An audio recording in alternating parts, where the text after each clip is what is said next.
Pemirsa, Didi Kempot dikabarkan meninggal akibat sakit henti jantung. Dan untuk membahasnya kita sudah terhubung dengan dokter spesialis jantung Pak Dede Muswir. Selamat sore Pak Dede.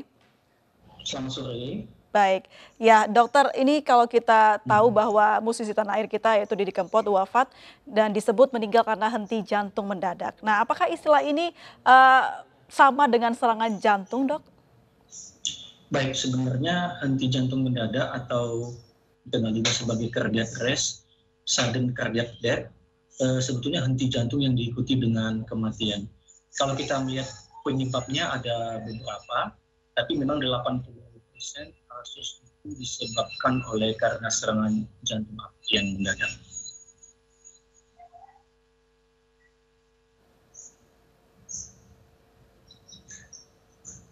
Dokter, ya, berarti ada kaitannya begitu ya? Ya, ada berkaitan karena memang etiologi ataupun penyebab yang terbanyak, yang tersering, 80% daripada kasus itu adalah serangan jantung akut. Baik. Yang menyebabkan henti jantung atau cardiac arrest. Baik, lalu gaya hidup seperti apa yang rentan dengan penyakit ini, dokter?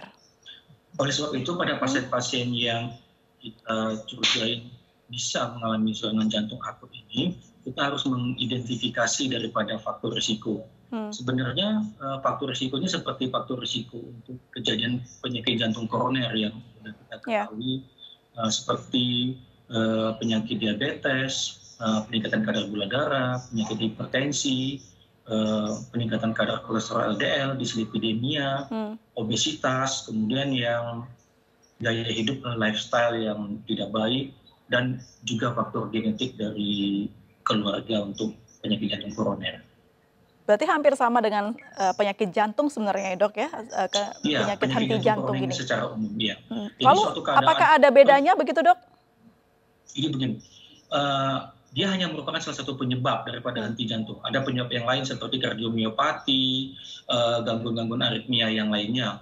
Jadi pada penyakit jantung koroner ini adanya sumbatan di dalam pembuluh darah jantung yang bila mengalami penyumbatan total, oklusi total, dia menyebabkan serangan jantung akut dan mendadak, kemudian menyebabkan gangguan irama jantung yang menyebabkan henti jantung. Mungkin sekedar untuk diketahui, gangguan irama jantung, henti jantung ini ada 4 jenis yang paling utama yang bisa menyebabkan henti jantung. Sekedar informasi disebut dengan ventricular fibrilasi, ventricular tachycardia yang tidak ada nadi, pulsus electrical activity, sama asistol yang tidak ada irama sama sekali. Jadi kondisi itulah yang menyebabkan pasien akan mengalami henti jantung. Dan penyebabnya 80% itu adalah serangan jantung akut disebabkan karena penyakit jantung koroner. Walaupun bisa disebabkan oleh hal yang lain. Baik, kalau kita kembali beralih ke kasus yang ditimpa oleh Didi Kempot begitu, dokter, apakah memang henti jantung mendadak ini juga diimbangi dengan penyakit bawaan lainnya? Ya, memang bisa disebut oleh penyebab. Karena memang tidak ada satu faktor yang sifat one single factor. Jadi satu faktor penyebab itu tidak ada. Jadi biasanya sih multifaktorial yang dialami oleh pasien. Mungkin kita bisa mengidentifikasi banyak faktor risiko yang ada pada pasien yang sebenarnya bisa kita atasi. Jadi ada faktor yang bisa kita atasi dan memang ada beberapa faktor yang tidak bisa dapat kita rubah seperti usia, faktor jenis kelamin laki-laki, dan faktor riwayat genetik adanya penyakit jantung koroner.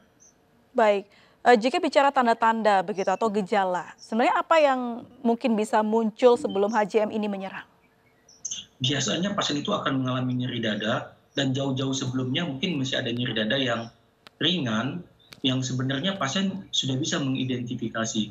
Dan semakin lama, semakin bertambahnya waktu, dia itu ada peningkatan baik dari sisi durasi maupun daripada sisi intensitasnya, terutama pada saat pasien beraktivitas. Nah, bila ada kita menjumpai hal seperti ini, kita seharusnya sudah harus segera melakukan pemeriksaan medical check-up kepada dokter untuk mengevaluasi jantung kita secara keseluruhan. Baik, adakah pertolongan pertama yang bisa dilakukan dok ketika HJM ini menyerang begitu? Baik, pada henti jantung ini, penata-laksanaan akut yang paling pertama kali adalah kita harus bisa melakukan resusitasi jantung paru. Jadi seperti melakukan pompa terhadap jantung. Karena apabila dalam waktu sekitar lebih kurang 10 menit pasien tidak berhasil kita lakukan namanya resusitasi, mengembalikan keadaan kondisinya supaya jantung tetap kembali berdetak, kecil kemungkinan pasien bisa bertahan. Baik, selain penyakit bawaan begitu. Siapa saja yang mungkin bisa terkena dari HJM ini, Dok? Baik, sebenarnya situasi ini bisa dialami oleh siapa saja yang memiliki faktor risiko. Oleh sebab itu, kita semua harus wajib mengidentifikasi faktor risiko yang seperti saya sebutkan tadi, yaitu mereka-mereka yang menderita penyakit diabetes, kemudian penyakit tekanan darah tinggi, kolesterol yang tinggi, obesitas, gaya hidup yang tidak baik, seperti itu. Baik, baik. Eh, Bagaimana cara kita mengetahui kalau kita ini ada potensi untuk HJM atau serangan jantung? Mungkin bisa diberikan tipsnya begitu, Dok? Iya, jadi semua yang ada faktor risiko itu harus kita identifikasi dari sejak awal. Jadi kita harus rutin melakukan pemeriksaan gula darah, memeriksakan tekanan darah, kemudian mengusahakan supaya berat badan kita optimal, melakukan exercise, latihan minimal 5 kali dalam seminggu dengan waktu minimal 30 menit. Kemudian beberapa faktor risiko seperti kolesterol itu juga harus kita kontrol dan memperbaiki pola hidup kita dengan istirahat yang cukup secara keseluruhan. Apakah faktor karena terlalu lelah bekerja bisa menjadi penyebab begitu, Dok? Baik, jadi ada yang namanya etiologi sebagai penyebab, ada yang disebutnya namanya trigger, pemicu. Kalau etiologi memang sebelumnya pasien sudah memiliki etiologi penyebab untuk terjadinya penyakit jantung koroner yang menyebabkan serangan jantung akut. Trigger itu merupakan pemicu. Jadi selama ini pasien sebetulnya dalam keadaan baik dan stabil karena ada di trigger, dipicu oleh sesuatu seperti misalnya kecapean, keletihan, faktor emosi, stres, dan lain-lain. Dan itulah yang menyebabkan terjadinya hal ini. Baik.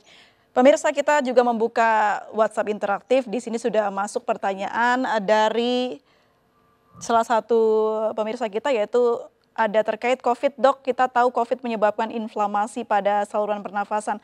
Apakah COVID juga dapat menjadi salah satu penyebab henti jantung? Memang ada beberapa penelitian yang dia itu berhubungan dengan sistem koagulopati, yaitu sistem kekentalan darah. Tapi mungkin karena ini adalah emerging disease, jadi kita bisa belum memastikan bahwa ini punya hubungan langsung. Karena kebanyakan sih kalau pandemi COVID ini hubungannya langsung ke kebanyakan sih saluran pernafasan. Justru saya biasanya menghadapi serangan jantung itu, pasien serangan jantung itu sekitar 1 atau 2 pasien setiap harinya. Jadi mungkin sekitar 60 case selama 1 bulan. Tapi belakangan ini case-nya semakin menurun. Tapi apabila saya mendapati case ini, kondisi case itu sangat berat dan bahkan banyak yang mengalami henti jantung. Jadi kelihatannya sebetulnya pasien-pasien yang seperti ini tetap ada di dalam fase COVID dan sama sekali sih sebetulnya tidak berhubungan secara langsung. Tapi tidak kontrolnya pasien, kemudian tidak dikontrol dengan ketat semua kondisi, justru memperburuk keadaan. Walaupun bisa dipastikan tidak berhubungan secara langsung penyakit COVID ini. Baik, Dok, terakhir apakah ada data kalau penyakit ini menjadi penyakit yang paling banyak di Indonesia ataupun di dunia, Dok? Ya, kalau di United States datanya itu hampir 600.000 kematian setiap tahunnya oleh karena henti jantung ini. 600.000 ya, Dok?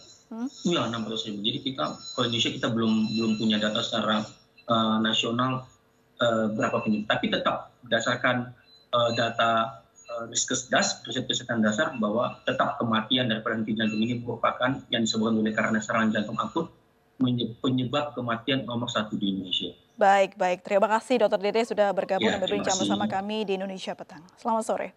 Selamat sore.